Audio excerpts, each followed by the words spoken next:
Hello friends, welcome to my channel. आज के इस चैप्टर में हम हिस्ट्री के बारे में पढ़ने वाले हैं। हिस्ट्री का जो इंट्रोडक्शन है, हिस्ट्री की शुरुआत है, वो कैसे होती है और कैसे हम इसकी पढ़ाई करते हैं। हिस्ट्री की ज़रूरत क्यों है, हिस्ट्री वर्ड का मतलब क्या होता है, इसकी स्टडी के क्या क्या तरीके हैं और किन किन सोर्सेज के थ्रू हम हिस्ट्री को पढ़ने की कोशिश करते हैं। तो इस चैप्टर में हम अलग अलग स्टोरीज और फन फैक्ट्स के साथ हम ये चीज़ समझने की कोशिश करेंगे। बड़ा ही इंटरैक्टिव होने वाला है ये वीडियो, प्लीज़ हमारे साथ बने रहिए। सबसे पहले हम समझते हैं कि हिस्टोरिया का मतलब क्या होता है, हिस्ट्री का मतलब क्या होता है, क्योंकि हिस्ट्री जो है वो हिस्टोरिया वर्ड से आया है। तो अभी हिस्टोरिया वर्ड का मतलब क्या होता है? ग्रीक में ये वर्ड आता है, इसका मतलब होता है क्वेश्चंस पूछ पूछ कर और सवाल कर करके जानना लोगों से, एंड कीप आस्किंग क्वेश्चंस। सो ऐसा नहीं है कि आपको सिर्फ डेट्स याद करने हैं, सिर्फ फैक्ट्स याद करने हैं। एक्चुअल हिस्ट्री का मतलब होता है टू लर्न बाय इंक्वायरी। जैसे डिटेक्टिव्स होते हैं, किसी भी चीज के बारे में सवाल जांच पड़ताल करके पढ़ना याद करना, that is referred to as true history, and that person who keeps asking question is a true historian. सो और ऐसे में जो हमारे पहले हिस्टोरियन थे वो थे हमारे ग्रीक स्टोरी टेलर, जिनको हेरोडोटस कहा जाता है। आज के डेट में हम उन्हें ब्लॉगर कहते हैं। वो जहाँ जहाँ भी जाते थे, घूमते थे, एक तरीके के ट्रेवल ब्लॉगर थे वो। जाते थे, अपनी स्टोरीज ले आते थे सबके सामने, जो अपनी स्टोरी होती थी बताते थे, और वहाँ की स्टोरीज लेके दूसरी जगह जाते थे, और ऐसे उन्होंने बहुत सारी चीज़ें लिखी। सो इस वजह से इनको हेरोडोटस कहा जाता है, सॉरी, इनको फादर ऑफ हिस्ट्री कहा जाता है। नेक्स्ट, क्योंकि मेमोराइजिंग सिर्फ हिस्ट्री नहीं है, सिर्फ मेमोराइज करना ही हिस्ट्री का मतलब नहीं है। इसमें एक पजल होता है जिसको हम कंसिस्टेंटली क्वेश्चंस के साथ, जो क्यूरियोसिटी के साथ सॉल्व करते रहते हैं। दो तीन वर्ड्स हैं जो हमें ध्यान में रखने की जरूरत है, अभी हम आगे भी पढ़ेंगे। न्यूमिस्मैटिक्स, जो भी सिक्के होते हैं, कॉइन्स होते हैं, जो राजाओं द्वारा चलाए जाते हैं, ट्रेडर्स द्वारा चलाए जाते हैं, उनके स्टडी को हम न्यूमिस्मैटिक्स कहते हैं। एपिग्राफी, जो भी इंस्क्रिप्शंस हैं, जो स्टोन इंस्क्रिप्शंस हैं, राइटिंग्स हैं, उनको हम उनकी स्टडी को एपिग्राफी कहते हैं। अभी नेक्स्ट हम बात करते हैं हिस्ट्री की पढ़ाई करते कैसे हैं, किस तरीके से करते हैं। तो सबसे पहले ये समझने वाली चीज़ है कि जब भी हम हिस्ट्री पढ़ेंगे उसको एक सर्टेन ऑर्डर में पढ़ते हैं। ऐसा नहीं कि कहीं से भी शुरू कर लिया और कहीं भी खत्म कर दिया, नहीं। जब भी हम कोई भी चीज़ पढ़ते हैं तो उसका एक ऑर्डर होता है, वो कैसे शुरू हुई, फिर क्या हुआ, फिर उसके बाद क्या हुआ, पहले क्या हुआ, उसके बाद क्या हुआ, फिर उसके आगे क्या हुआ। तो इस जो तरीके की स्टडी है, इसको हम क्रोनोलॉजिकल ऑर्डर कहते हैं, और उस वे ऑफ अंडरस्टैंडिंग थिंग्स को हम क्रोनोलॉजी कहते हैं। ओके, तो क्रोनोलॉजिकल वर्ड का मतलब आपको क्लियर, ऑर्डर का मतलब क्लियर हो गया। इसके बाद हम देखते हैं कि क्या हिस्ट्री सिर्फ किंग्स फोर्ट्स के बारे में है? नहीं। हिस्ट्री जो है, हमारा फूड कैसे इवॉल्व हुआ, हमारे खेल कूद, जो भी हम आज गेम्स खेलते हैं, वो कैसे इवॉल्व हुआ, हमारे कपड़े, क्या जैसा कपड़ा हम आज पहनते हैं, क्या शुरुआत से ही वैसा था? नहीं, इतना फैशन शुरुआत से नहीं था। पहले बहुत बेसिक कपड़े हुआ करते थे, उसके बाद धीमे धीमे उसका एवोल्यूशन हुआ। जो हमारे त्योहार हैं वो कैसे हुआ करते थे, जो स्टोरीज हैं हमारे खुद के परिवार की, हमारी और हमारे दादा दादी की, तो वो कैसे इवॉल्व हुई, कैसे उनकी क्या स्टोरी रही, इन सारी चीज़ों को समझते हैं। इस वो सही तरीका है हिस्ट्री को समझने और पढ़ने का। और बहुत सारी चीज़ों, जो हमने गलतियां करी हैं अपने पास्ट में, जो हमारे पूर्वजों ने की है, बहुत सारे राजाओं ने की है, तो उनको दोबारा रिपीट ना किया जाए, और जो भी अचीवमेंट्स रहे हैं उनको, उसको कैसे सेलिब्रेट किया जाए, इस तरीके की स्टडी होनी चाहिए हिस्ट्री की। Not merely memorizing facts and dates. सो आप भी जब भी हिस्ट्री पढ़े तो ये जरूर ध्यान रखें कि सिर्फ आपका डेट याद रखना, सिर्फ फैक्ट्स याद रखना is not making you a good historian. आपको हर चीज को समझना है, हर चीज को सवाल करना है। अभी नेक्स्ट हम देखते हैं कि हमारा जो पास्ट है वो हमारे लिए इतना इम्पोर्टेंट क्यों है। तो इसके दो चार पॉइंट्स हैं जो आपको समझने चाहिए। सबसे पहला तो ये है कि हमें अपने रूट्स की जानकारी होनी चाहिए, कि हम कहाँ से आते हैं। क्योंकि अगर हमें ये नहीं पता होगा कि हमारी वैल्यूज़ क्या हैं, हम किस देश से आते हैं, हमारे इंटरनल और जो भी हमारे सोशल वैल्यूज़ हैं वो क्या हैं, तो कहीं ना कहीं हम करेक्ट दिशा में एक्ट नहीं कर पाएंगे। और दूसरी चीज़ ये है कि आप बिना टेक्नोलॉजी के, बिना सारी कन्वीनियंसेस के लोग कैसे रहते हैं, रहते थे, इन चीज़ों को भी समझना बहुत ज़रूरी है हमारे लिए।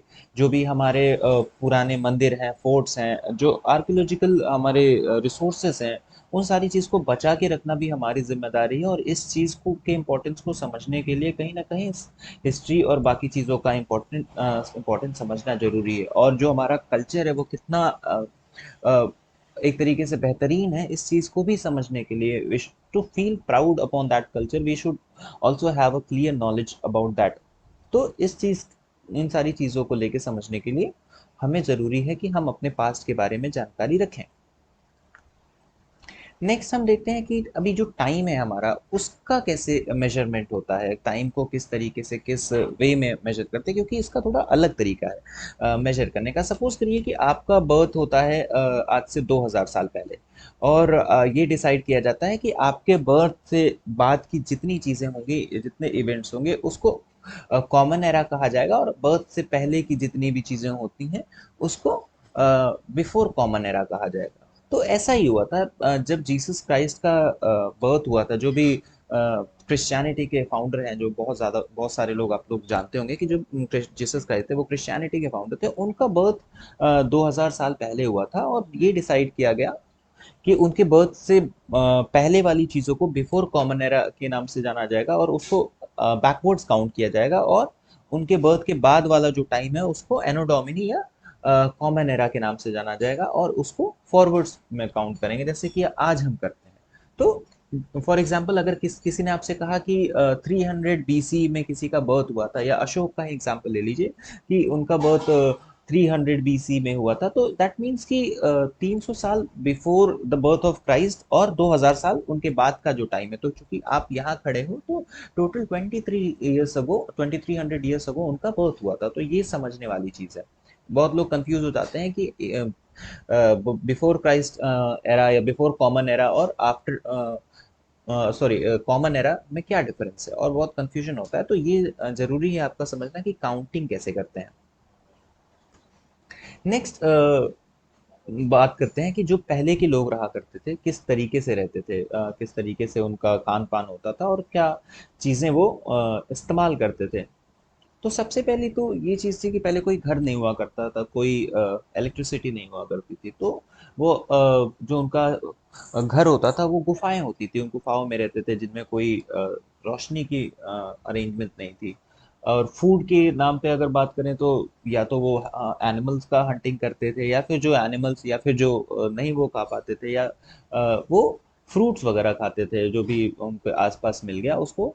अब ऐसा तो है नहीं कि स्विगी है, फटाक से फ़ोन उठाया, ऑर्डर कर लिया। तो जो भी उनको रिसोर्सेस मिलते थे आसपास, वो उससे ही अपना काम चलाते थे। नेक्स्ट उसके बाद हमारा टूल्स क्या यूज़ करते थे। जो भी एक्स है, स्टोन का बना हुआ जो कुल्हाड़ी है, और जो भी स्टोन्स के बने हुए इम्प्लीमेंट्स हैं, स्क्रैपर्स कह लीजिए आप, जो जिसको शार्पन करके उसको यूज़ किया जाता था। फायर पहले उनको आइडिया नहीं था, बाद में धीरे धीरे जब उन्होंने देखा कि हाँ फायर का इतना यूज़ हो सकता है, तो धीरे धीरे वो यूज़ करने लगे। और एक चीज़ और समझने वाली बात है कि वो उनका जो कल्चर था वो नोमैडिक था। वो एक जगह सेटल नहीं होते थे। जो हमारे ओल्ड स्टोन एज के लोग हुआ करते थे, वो एक जगह सेटल नहीं हुआ करते थे, वो एक जगह से दूसरी जगह घूमते रहते थे। क्योंकि एक जगह रुके, फिर वहाँ का रिसोर्स एग्जॉस्ट हो गया, वहाँ पे जो भी पेड़ पौधे हैं और जो भी फल हैं वो खत्म हो गए, वहाँ आसपास के जानवर खत्म हो गए, तो कहीं ना कहीं फूड इकट्ठा करना मुश्किल हो जाता था। तो फिर वो एक कॉल लेते थे, वहाँ से उठ के कहीं और चले जाते थे जहाँ अवेलेबिलिटी ज़्यादा हो। सो ऐसे उनका लाइफस्टाइल होता था।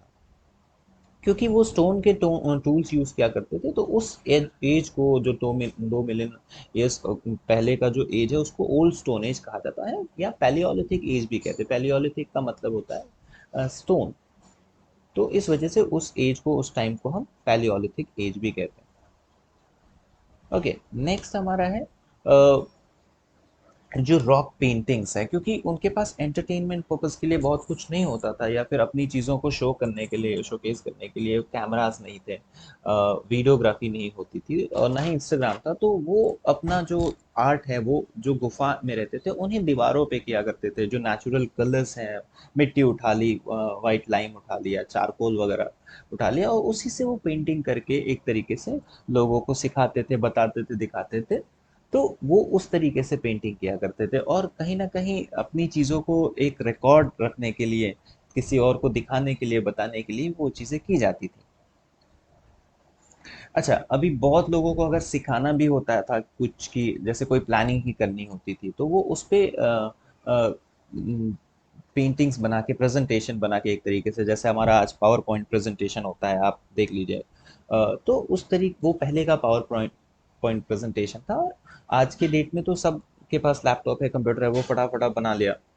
ओके, तो ये चीज़ है। अभी एक फैक्ट की बात करें तो 750 से ज़्यादा हमारे यहाँ एक जगह है भीमबेटका, वहाँ पे 30,000 से भी साल से भी पुरानी 750 से ज़्यादा केव्स का डिस्कवरी हुआ है और बहुत सारी चीज़ें वहाँ से सीखने को मिल रही हैं। आप समझिए कि जो पिरामिड्स हैं गीज़ा के, उससे भी ज़्यादा पुराने ये हैं केव्स। तो बहुत कुछ सीखने को मिलेगा, आप इंटरनेट पे भी चाहें तो सर्च कर सकते हैं। अभी हमारे यहाँ इंडिया में कितनी सारी चीज़ें हैं जो अभी तक डिस्कवर हुई हैं और थोड़ी-थोड़ी सी जानकारी मैं आपको देने की कोशिश करता हूँ। आगे वाले चैप्टर्स में हम इसको बहुत डिटेल में भी देखेंगे। तो अभी 2-4 चीज़ें आप समझ लीजिए जैसे बरज़ाहम करके एक जगह है कश्मीर में, जिसमें नियोलिथिक पिट्स जो नियोलिथिक एज के पिट्स हैं, वो डिस्कवर हुए थे अंडर द ग्राउंड क्योंकि पहले वहाँ ठंड तो पहले से ही बहुत ज़्यादा है। तो क्योंकि उस ठंड से बचने का कोई ना कोई उपाय तो करना होगा, तो घर तो वहाँ पहले बनता नहीं था। तो वो जो ज़मीन है उसको खोद के उसके अंदर पिट्स बनाते थे, गड्ढे बनाते थे, उसमें वो लोग रहा करते थे। मेहरगढ़ जो पाकिस्तान में है आज के डेट का, उसमें भी 7,000 साल पहले से जो फार्मिंग है, फार्मिंग के सबूत हैं किसानी के, वो मिलते हैं। पहला जो गेहूँ है उगाना वही सबूत मिलता है कि वहाँ पे पहला गेहूँ उगाया गया था। अभी तक के लिए हो सकता है कि फिर कभी कहीं और डिस्कवरी हो जाए कि नहीं इससे पहले भी गेहूँ उगाया गया था, तो दैट माइट चेंज। और यही हिस्ट्री की खूबसूरती है कि इसमें कोई भी बिल्कुल अंतिम सत्य नहीं होता है। अगर कोई नई डिस्कवरी आती है and we should be open to it, कि कोई अगर नई डिस्कवरी आती है, कोई नया प्रूफ आता है, तो उस चीज़ को एक्सेप्ट करना, उस चीज़ को समझना हमें एक प्रॉपर व्यू देता है हिस्ट्री का। उसके बाद आता है हमारा भीमबेटका में जो हमने अभी बात करी, बहुत सारी पेंटिंग्स मिली हैं, रॉक पेंटिंग्स जो केव्स में बनी हुई है, उन सारी चीज़ों का डिस्कवरी हुआ। लोथल पहला एक डॉकयार्ड जिसको आप पोर्ट भी कहते हैं, पहला डॉकयार्ड था जो कि हड़प्पन सिविलाइजेशन का था। इसको दुनिया का सबसे पहला पोर्ट भी कहा जाता है। तो अगर आपसे कोई क्वेश्चन कहता है कि सबसे पहला पोर्ट कौन सा था, तो आप ये कह सकते हैं कि लोथल था। लोथल जो कि आज की डेट में गुजरात में है, हड़प्पन सिविलाइजेशन का ये पोर्ट हुआ करता था। नेक्स्ट ये कुछ स्टेट फैक्ट्स हैं, वो आप देख सकते हैं चाहे तो।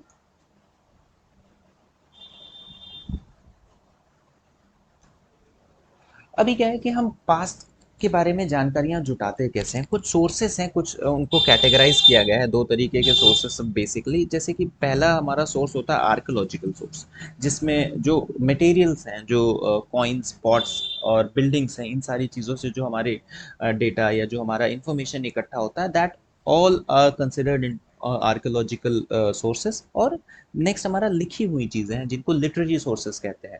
ये रिटन होती हैं, या तो पाम लीफ पे लिखी हो या पेपर स्टोन पे लिखी हो, या कहीं ना कहीं ये इंस्क्राइब्ड होती हैं, जिसको हम समझते हैं, जिसको डिकोड करते हैं, उसके बाद हम सोचते हैं। तो जो ये दो कैटेगरी है, आर्कियोलॉजिकल एंड लिटरेरी, इन दोनों को अलग अलग से हम दो स्लाइड्स में समझेंगे। पहली चीज हमारी है आर्कियोलॉजिकल सोर्सेस, जो हमारा इंस्क्रिप्शन हो गया, मॉन्यूमेंट्स हो गए, आर्टिफैक्ट्स हो गए, और कॉइन्स हो गए जो किंग्स द्वारा चलाई जाती थी। तो इन चारों चीज़ों से हम सीखते हैं। जो भी जैसे आप एग्जाम्पल के तौर पे ले लीजिए, इंस्क्रिप्शन की बात करें तो अशोका के जो रॉक एडिक्ट्स हैं, जो उन्होंने रॉक पे अपने इंस्क्रिप्शंस रखे हुए हैं, वो सारी चीज़ें, टेम्पल की जो दीवारें हैं वो किस तरीके की हैं, उसमें किस तरीके से इंजीनियरिंग की गई है, मेटल के पिलर्स हैं, ये सारी चीज़ों पे जो लिखावट बनी है, उन सारी चीज़ों को डिकोड करते हैं और हम समझने की कोशिश करते हैं। और इसकी स्टडी को, जैसे कि हमने पहले भी बात किया है, इसकी स्टडी को एपिग्राफी कहते हैं। जो इंस्क्रिप्शंस हैं इनकी स्टडी को हम एपिग्राफी कहते हैं। नेक्स्ट मॉन्यूमेंट्स वगैरह भी हैं हमारे, जिन जो हमें बहुत इंपॉर्टेंट सोर्स ऑफ इंफॉर्मेशन होते हैं, पैलेसेस, फोर्ट्स, बिग टेम्पल्स, बाकी सारी चीज़ें जो इसमें आती हैं, वो हमें एक आइडिया देते हैं कि पहले की इंजीनियरिंग कैसी थी, पहले का सिस्टम कैसा था, पहले का ड्रेनेज सिस्टम कैसा था, वो सारी चीज़ों के बारे में हमें एक आइडिया देते हैं। आर्टिफैक्ट्स की बात करें कि तो जो रोज़मर्रा की चीज़ें होती हैं, पॉट्स हो गए, बच्चों के खिलौने हो गए, टूल्स हो गए, ऑर्नामेंट्स हो गए और जो भी बरियल्स होते हैं, उन सारी चीज़ों को लेके भी हमें एक जनरल आइडिया मिलता है। कॉइन्स की बात हमने ऑलरेडी करी है। आप यहाँ देख सकते हैं एक विजुअल रिप्रेजेंटेशन है सारी चीज़ों का जिनकी हमने बात की। Stone inscriptions, pottery, ancient toys, tools, ये सारी चीज़ें मिलती हैं। आप चाहें तो इंटरनेट पे सब कुछ अवेलेबल है, आप खुद भी ढूंढ सकते हैं कि क्या क्या चीज़ें डिस्कवर हुई हैं अपने लोकल एरिया में। अगर कोई आपके आर्कियोलॉजिकल साइट है या हिस्टोरिकल साइट है तो आप वहाँ जाके विजिट भी कर सकते हैं। I think every village, every place has something which is ancient, which is old. तो आप हर जगह से कुछ ना कुछ डिस्कवर कर सकते हैं, कुछ ना कुछ सीख सकते हैं। अभी लिटरेरी सोर्सेज के बारे में बात करते हैं। पाम लीव्स जो होती थी उन सारी चीज़ों पे उन पे लिखा जाता था, पाम लीव्स पे राइटिंग्स होती थी। तो पाल्माइरा नाम का एक पेड़ होता है जिसको हमारे यहाँ कॉमन लैंग्वेज में ताड़ का पेड़ भी कहा जाता है। तो उन पत्तियों पे जो भी राइटिंग्स होती थी वो लिखी जाती थी क्योंकि वो काफी दिन तक रहते थे। आप ये समझ सकते हैं अगर वो 2500 साल तक रह चुके हैं तो कहीं ना कहीं एक स्ट्रॉन्ग सोर्स था जिसपे अपने जो डॉक्यूमेंट्स हैं या जो भी चीजें इंपॉर्टेंट चीजें हैं वो लिखी जा सकती थी। तो उन पाम लीव्स पे लिखी जाती थी वो चीजें और उनको सेफ गार्ड करके रख दिया जाता था। वो और उसके बाद आती है हमारी सेकुलर, जो रोज रोज की जो एपिक्स हैं, जो कोई रिलीजियस नहीं है, अपने ही एक्सपीरियंस है जो अलग अलग लोगों ने, लोकल ट्रैवलर्स ने, फॉरेन ट्रैवलर्स ने जो शेयर किए, that is considered into secular sources. Example के तौर पे अगर हम बात करें तो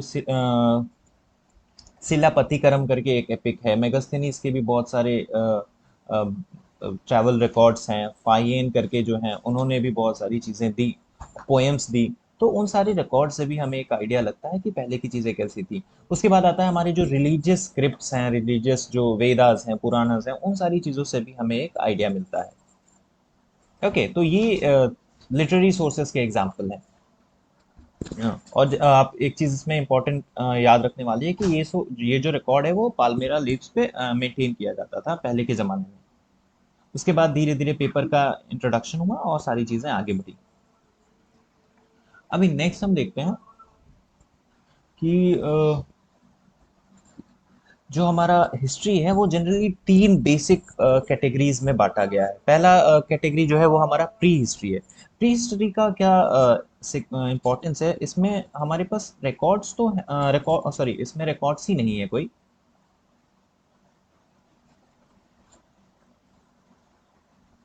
तो प्री हिस्ट्री का क्या फीचर है? प्री हिस्ट्री में एक्चुअली क्या है, इसका ना कोई रिकॉर्ड है, ना राइटिंग अवेलेबल्स हैं। जो भी हैं बस इनके कुछ सबूत मिले हैं, स्टोन्स मिले हैं, बोन्स मिली हैं, पेंटिंग्स मिली हैं, बट इसका कोई ऑफिशियल रिकॉर्ड नहीं है जिससे हम समझ सके कि इसके क्या क्या चीज़ें होती थी, क्या लिटरेरी सोर्सेस थे। इसमें कोई लिटरेरी सोर्सेस हमें नहीं मिला। सेकेंड हमारा आता है प्रोटो हिस्ट्री।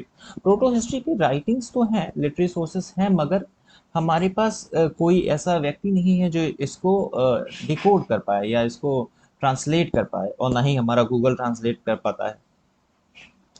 और हिस्ट्री की बात करें, जो एक्चुअल हिस्ट्री है, तो इसका जो जितनी भी चीज़ों को पढ़ा गया है, समझा गया है, जिसके लिटरेरी सोर्सेज भी अवेलेबल हैं और राइटिंग भी डिकोड की जा चुकी है, वो हमारा एक्चुअल हिस्ट्री है। तो ये तीन जो कैटेगरी है, प्री हिस्ट्री, प्रोटो हिस्ट्री और हिस्ट्री, इस चीज़ को समझना जरूरी है। एक इम्पॉर्टेंट फैक्ट है, डॉग जो है ये पहला ऐसा जानवर था जिसको डोमेस्टिकेट किया गया था, जिसको आप कहिए कि पहला पेट है, पहला फ्रेंड है ह्यूमन का, जिसको अलग अलग पर्पसेस के लिए यूज़ किया जाता था। शिकार में भी हेल्प होती थी, एक तरीके से फ्रेंड भी था ये उस टाइम का। तो ये पहला एनिमल है जिसको डोमेस्टिकेट किया गया था। नेक्स्ट हम बात करेंगे, कुछ क्वेश्चंस हैं, आप चाहें तो आंसर दे सकते हैं कमेंट्स में।